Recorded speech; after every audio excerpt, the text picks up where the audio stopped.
ये है दिल्ली क्राइम मोर्चा news network. तो आप देखेंगे किस प्रकार जो है 2 से 3 मंजिला ये मकान था और उसके ऊपर आप देखेंगे कि जो बुलडोजर है वो सीधे तौर पर प्रहार करते हुए नजर आ रहा है और पूरे मकान को उस वक्त जो है वहाँ पर जमींदोज किया जा रहा है। कि आप लोगों को चटखारेदार न्यूज़ मिले, इसके लिए जो है तो कोई भी निगेटिव कुछ भी बोले किसी के अगेंस्ट में, उसके लिए जो है आप जो है तो आगे बढ़ के ये बात करने लगते हैं। सबसे पहले भी इस डिस्ट्रिक्ट के ना जाने कितने डीएम आए होंगे, तो मतलब किसी पर भी ऐसा नहीं हो पाया कि भाई मैं इस चीज़ को करता हूँ। 40 साल लग गए उस चीज़ को करने में। आपने ये बोला कि मीडिया को चटकारे वाली खबर चाहिए। सर, हमें चटकारा लेकर क्या फ़ायदा मिलेगा? जो जनता बोलती है वो सामने हम दिखाते हैं। एक एक घर को हमने नोटिस इशू किया हुआ है। यहाँ पर 16 मीटर है नाला, आगे 3 मीटर रह जाता है। तो इसको किस तरीके से हम जो है तो आगे विकास कार्यक्रम को आगे ले जा सकें, इन्हीं मुद्दों को ध्यान में रखते हुए 30 मीटर रोड तो हमने अभी हमारा यहाँ पर लगभग 24 से 25 मीटर है जो इस होना चाहिए जो गवर्नमेंट लैंड है, लेकिन हम मिनिमम डिस्प्लेसमेंट हो, कम से कम लोगों को असुविधा हो, इसलिए 10.5 मीटर ही ले रहे हैं। थोड़े से ही मतलब जगह में 150 मकान आ गए हैं सर। अगर ज़्यादा ज़मीन प्रशासन लेता तो ना जाने कितने मकान और आ सकते हैं। तो देखिए, लीगली नैतिक रूप से और लीगली आपकी जो है तो पोजीशन तभी स्ट्रांग होती है जब आपके पास कागज़ हो। पक्का कागज़ नहीं है आपके पास, केवल अनऑथराइज कहीं पर बैठ जाते हैं और फिर क्लेम करने लगते हैं कि हमको उसी तरीके से मिले जो रिकॉर्डेड ओनर के सारे अधिकार हैं, तो ये फिर बेमानी होगी। 40 साल से लोग रह रहे हैं, 40 साल 3-3 मंजिल मकान बना लिए, 1-1 करोड़ के मकान की कीमत हो गई। अब प्रशासन मतलब आज के पहले न तो रोड था जहाँ पे आप खड़े हैं 40 साल पहले, और न इतना चौड़ा नाला था और न इतना मास्टर प्लान था, न डेवलपमेंट एरिया हुआ था। तो धीरे धीरे विकास का क्रम धीरे धीरे बढ़ता है, उसमें लोगों का सहयोग बहुत ज़रूरी है। अगर हम और आप सहयोग नहीं करें, किसके लिए कर रहे हैं ये लोग? यहाँ पर ये कह रहे हैं कि हम यहाँ पर मकान मालिक थे और आज हमें फिर से किराएदार बना दिया गया। मकान मालिक कैसे कह सकते हैं आप? मकान मालिक थे आप गवर्नमेंट के लैंड पर, अनऑथराइज्ड ऑक्यूपेंट से आप, रिकॉर्डेड ओनर नहीं थे। रिकॉर्डेड ओनर होते तो आपको लीगल जो आपका मुआवजा है वो लीगल मिलता। हर जगह यही देखने को मिलता है कि पहले तो जी हमें बनाया दिया जाता है, पहले हमें बिजली बिल भी सब चीज़ पहचान पर सब चीज़ अप्रूव कर दिए जाते हैं, बाद में सब अवैध ठहरा दिया जाता है। तो इसके लिए कोई समाधान डीएम साहब, आप ही चूँकि इस ज़िले के मालिक हैं, तो कुछ समाधान नज़र आता है कि दिल्ली वालों के लिए क्या करना चाहिए? क्योंकि जब वो 70 साल तक 50 साल तक उस जगह पर वोट डालते हैं तो सारी चीज़ें वैधिक रूप से रहती हैं, लेकिन फिर अचानक सारी अवैध हो जाती हैं। आज की डेट में जो यहाँ पर लोग बैठे हुए हैं, इनका कोई भी मालिकाना हक नहीं है। सबके पेपर चेक कर लिए गए हैं, सब कच्चे इधर उधर से पेपर कहीं न कहीं से जुगाड़ करके बनाए गए हुए पेपर जो हमारे सामने आए। दोषी या तो वो लोग हैं जिन्होंने इन लोगों को बेवकूफ़ बनाया, या दोषी वो लोग हैं जिन्होंने इन लोगों के मकान बनने दिए उस जगह पर। जब ये ज़मीन उस वक्त सरकारी थी तो उस वक्त मकान का पहला ईंट क्यों रखने दिया गया? तो ये बड़ा सवाल पहले भी था, अब भी है और आगे भी भविष्य में रहेगा जहाँ भी बुलडोजर कार्रवाई होगी। राजधानी दिल्ली में अब तक जो बुलडोजर कार्रवाई शालीमार बाग विधानसभा में हो रही थी, उसमें आप एक पक्ष लगातार लोगों की जो बातें हैं वो सुन रहे थे, लेकिन सरकार की तरफ से कोई जवाब यहाँ पर ठोस नहीं आ रहा था। तो इस वक्त जो है हमारे साथ इस इलाके के डीएम साहब मौजूद हैं, शैलेंद्र जी, और इनसे पूरी जानकारी लेते हैं कि आखिरकार किस तरह की यहाँ पर कार्रवाई की जा रही है और क्यों ये इस कार्रवाई को अंजाम दिया जा रहा है। सर, बहुत बहुत आपका स्वागत है। और किस तरह की यहाँ पर कार्रवाई की जा रही है, पूरी रूपरेखा एक बार आप दर्शकों को समझाइए। ये जिस रोड पर हम लोग अभी खड़े हैं, इस रोड पर 30 मीटर रोड चौड़ा होने का प्रावधान है। ये मास्टर प्लान में डीडीए ने बहुत पहले प्लान कर लिया था और 1980 में इसका अवार्ड हो गया था। 1959 में सेक्शन 4 लागू हुआ था, 1966 में इसका सेक्शन 6 लागू हुआ था। और जब ये कार्रवाई होती है तभी ये सबको बता दिया जाता है कि आप लोग आगे इसमें किसी भी तरह की कोई कार्रवाई नहीं करेंगे। जो उस रिकॉर्डेड ओनर थे उन लोगों ने अपने अपने मुआवजे उठा लिए 1980 के बाद से, और उसके बाद से कुछ लैंड हमारी लिटिगेशन में चली गई और ऑनरेबल हाई कोर्ट से उसमें स्टे रहा। उसके बाद भी लंबी लड़ाई रही। हम लोगों ने धीरे धीरे जैसे जैसे जो है तो लैंड के क्लियरिटी होती चली गई, हम लोगों ने कब्जे लेने शुरू किए, तभी इस क्षेत्र के काफ़ी जगहों का आपने देखा होगा कि विकास हुआ है। और उसी क्रम में 2018 में भी हमने 12 बीघे 6 बिस्वा का पोजीशन लिया था इसी रोड में ही, उसमें भी रोड बनाया है पीडब्ल्यूडी ने। और अभी चूँकि ये देखा गया कि जल भराव की समस्या रहती है मानसून में, एम्बुलेंसेज खड़ी हो जाती हैं, फायर टेंडर को निकलने की जगह नहीं मिलती है, एक्सीडेंट्स हो जाते हैं। इस सब को ध्यान में रखते हुए चूँकि 30 मीटर रोड चौड़ा होना ज़रूरी है, यहाँ पर 16 मीटर है नाला, आगे 3 मीटर रह जाता है, तो इसको किस तरीके से हम जो है तो आगे विकास कार्यक्रम को आगे ले जा सकें, इन्हीं मुद्दों को ध्यान में रखते हुए 30 मीटर रोड तो हमने अभी हमारा यहाँ पर लगभग 24 से 25 मीटर है जो इस होना चाहिए जो गवर्नमेंट लैंड है, लेकिन हम मिनिमम डिस्प्लेसमेंट हो, कम से कम लोगों को असुविधा हो, इसलिए 10 मीटर ही ले रहे हैं और 10.5 मीटर रोड में बढ़ाकर 30 मीटर का रोड चौड़ा कर देंगे, जिससे जाम की समस्या से निजात पाया जा सके। डीएम साहब, ये जो पूरी प्रक्रिया अपनाई गई है, आप ये कहना चाह रहे हैं कि 1980 के बाद ये मकान जो हैं जो भी बने इस पर, तो ये सारे अवैध हो गए थे, सारी सरकारी ज़मीन ट्रांसफ़र हो चुकी थी उस वक्त तक? सारे ये लैंड एक्विजिशन के तहत जब भी अवार्ड हो जाता है तो आप उस लैंड पर फर्दर कोई कार्रवाई नहीं कर सकते हैं। ऑलरेडी सबको बताया जा चुका है, सारे लोग लिटिगेशन में हैं। एक एक घर को हमने नोटिस इशू किया हुआ है। हमारे एडीएम साहब भी खड़े हुए हैं। आइए एडीएम साहब, इन्होंने 157 लोगों से क्लेम्स एंड ऑब्जेक्शन मंगाए। 1.5-2 महीने तक जो है तो सबको पर्सनल सुना, सबके कागज़ देखे और उसके बाद डिटेल ऑर्डर पास किया। उसके बाद फिर ये लोग हाई कोर्ट गए। हाई कोर्ट में सारे ऑर्डर्स को हमने दिखाया गया। तो देखिए, लीगली नैतिक रूप से और लीगली आपकी जो है तो पोजीशन तभी स्ट्रांग होती है जब आपके पास कागज़ हो। पक्का कागज़ नहीं है आपके पास, केवल अनऑथराइज कहीं पर बैठ जाते हैं और फिर क्लेम करने लगते हैं कि हमको उसी तरीके से मिले जो रिकॉर्डेड ओनर के सारे अधिकार हैं, तो ये फिर बेमानी होगी बात। ये जो आपने कहा, मैं इसी से रिगार्डिंग सवाल पूछूंगा आपसे। यहाँ पर लोग मुझसे कह रहे हैं कि हमारे पास पीएम उदय योजना के तहत हमारे मकान रजिस्टर्ड किए गए हैं, हमें पावर ऑफ अटॉर्नी यहाँ पर इस ज़मीन की मिली हुई है, तो ये सारी चीज़ें क्या नहीं हुई हैं इनके साथ? पीएम उदय योजना अगर आप पढ़ेंगे तो उसमें एक साथ में राइडर भी है, डिस्क्लेमर है कि जहाँ पर रोड चौड़ीकरण के लिए ज़मीन सरकार की है वहाँ पर पीएम योजना लागू नहीं होगी। यहाँ पर कुछ लोगों ने पहले इसके तहत 4-5 लोगों ने कन्वेंस डीड कराई थी। जब हमारे नॉलेज में ये बात आई तो हमने उसको ऑब्जेक्शन किया और उसको कैंसिल किया। तो लीगल कार्रवाई हो रही, कोई लीगल कार्रवाई नहीं हो रही है। लेकिन जो पावर ऑफ अटॉर्नी लोगों की बनी हुई है इस ज़मीन पर, वो पावर ऑफ अटॉर्नी क्या मतलब है? अगर आप कहीं पर भी नोटिस से जीपीएफ का पावर ऑफ अटॉर्नी बना लेते हैं, आप जो है तो इस लैंड का पावर ऑफ अटॉर्नी बना लेते हैं एक्स का और बैठ जाते हैं वाई में, तो आपकी ओनरशिप तो नहीं हो जाती है इससे। लेकिन डीएम साहब, ये जो पावर ऑफ अटॉर्नी बन जाती है आसानी से, एसडीएम और तमाम इस तरह के रजिस्ट्रार ऑफिस के रिगार्डिंग जो बनती है, एसडीएम और रजिस्ट्रार ऑफिस में नहीं बनती है ये फर्जी बनाने वाले कुछ जो गिरोह चलाते हैं लोग, जो यही काम करते हैं, जो लैंड भूमाफिया के साथ में मिले होते हैं या कई बार जो है तो निगेटिव लोगों के साथ जुड़ जाते हैं या उसमें दलदल में फंस जाते हैं। कच्चे लालच है बेसिकली ये। प्रशासन का क्या कंट्रोल नहीं हो पाता इन लोगों? कंट्रोल होता है तभी तो कार्रवाई हो रही है।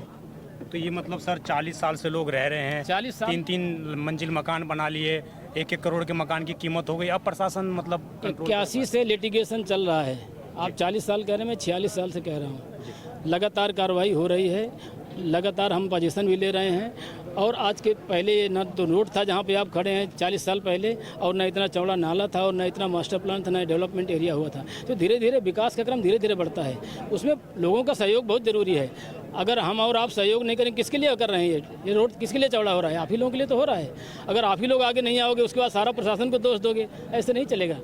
लोग यहाँ पर ये कह रहे हैं कि हम यहाँ पर मकान मालिक थे और आज हमें फिर से किराएदार बना दिया गया। मकान मालिक कैसे कह सकते हैं आप? मकान मालिक थे आप गवर्नमेंट के लैंड पर, अनऑथराइज्ड ऑक्यूपेंट से आप, रिकॉर्डेड ओनर नहीं थे। रिकॉर्डेड ओनर होते तो आपको लीगल जो आपका मुआवजा है वो लीगल मिलता, और उसमें फिर भी हम आपको एक्स ग्रेशिया 3 लाख रुपए दे रहे हैं।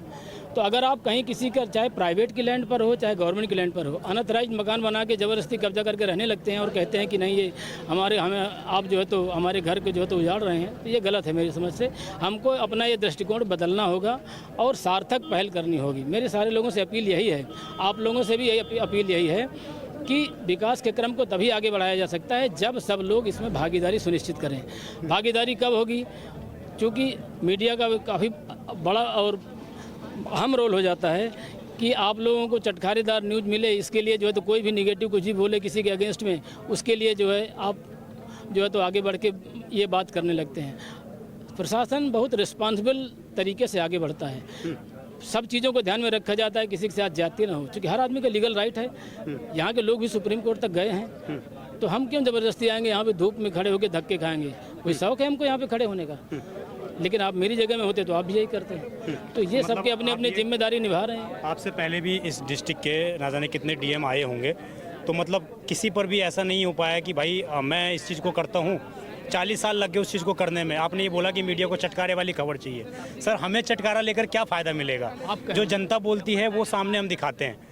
जी सर, और आपसे पहले ना जाने कितने डीएम यहाँ पर आए, लेकिन कोई भी इस चीज़ को नहीं कर पाया। नहीं, ऐसा नहीं है, सारे लोग करते हैं। जब हम देखिए ये सतत प्रक्रिया है, एक दिन में चीज़ें नहीं हो जाती हैं। दोष लगाना सबसे आसान काम है, लेकिन मौके पर रहकर खड़े करना, काम करना। मैं बताता रहा हूँ, ये रोड पहले नहीं था चौड़ा। 1987 में जो है तो ये मास्टर प्लान में जो आया कि ये रोड 30 मीटर चौड़ा होगा, तो वहाँ से यहाँ तक बना। सब लोगों ने अलग अलग टाइम पे लिया। मैंने बताया भी आपको 2018 में ही 12 बीघे 2600 का पोजीशन लिया गया, ये रोड चौड़ा हुआ। तो धीरे धीरे करके सब लोगों ने अपने अपनी जिम्मेदारी निभाई। कितने लाख रुपए लोगों को दिए गए हैं, क्या सुविधा की गई है जिनके मकान टूटे हैं? क्योंकि कई के 2 करोड़ का मकान टूट गया, किसी का 25 लाख का टूट गया, तो क्या उसके लिए प्रक्रिया सरकार ने अपनाई है? कुछ देखा भी है या नहीं? देखिए, जो रिकॉर्डेड ओनर थे पहले, रिकॉर्ड के हिसाब से, चूँकि रेवेन्यू रिकॉर्ड ना तो आपने बनाया ना मैंने बनाया, ये तो पहले से चला आ रहा है। तो जिसका भी ज़मीन में मालिकाना हक था उनको सबको मुआवजे 1980 में दिए गए थे। आज की डेट में जो यहाँ पर लोग बैठे हुए हैं, इनका कोई भी मालिकाना हक नहीं है। सबके पेपर चेक कर लिए गए हैं। सब कच्चे इधर उधर से पेपर कहीं ना कहीं से जुगाड़ करके बनाए गए हुए पेपर जो हमारे सामने आए, तो वो कोई लीगली टेनेबल नहीं पाए गए। उसके बेस पे जो है तो हमने इनके जो है तो क्लेम्स को रिजेक्ट किया। मानवीय दृष्टिकोण पर हमने ऑनरेबल हाई कोर्ट ने जो एक एडवाइस की थी, हम लोगों ने ऑनरेबल एलजी के पास से जो है तो अप्रूवल लिया और 3 लाख रुपए का एक्स ग्रेशिया कंपनसेशन इनको देने का प्रोविज़न है कि ये लोग 3 लाख रुपए पर फैमिली के हिसाब से जो डिस्प्लेसमेंट हो रहे हैं वो उनको मिल सकता है। और जो बेघर हो रहे हैं, जिनके पास कुछ भी रहने के लिए जगह नहीं है, सावदा घेवरा में 11 महीने तक के लिए वो रेंट पर एक जो है एकोमोडेशन हम दे रहे हैं। कई सारे लोग जो यहाँ पर अप्लाई कर रहे हैं उनको सुनिश्चित कर रहे हैं। सिर्फ 11 महीने तक ही सावदा घेवरा में रह सकते हैं वो, या उसके बाद भी? लाइसेंस बेसिस पे उसके नहीं 3 लाख रुपए और साथ में जो है तो वहाँ पे रह सकते हैं जी। उसके बाद का नहीं है, उसके बाद अपनी जुगाड़ करनी होगी। आगे किस किस को ये ज़मीन हैंडओवर की जाएगी और किस तरह का डेवलपमेंट कार्य? मेन रोड ही बनाना है या कोई ऑडिटोरियम इस तरीके की कोई प्लान है?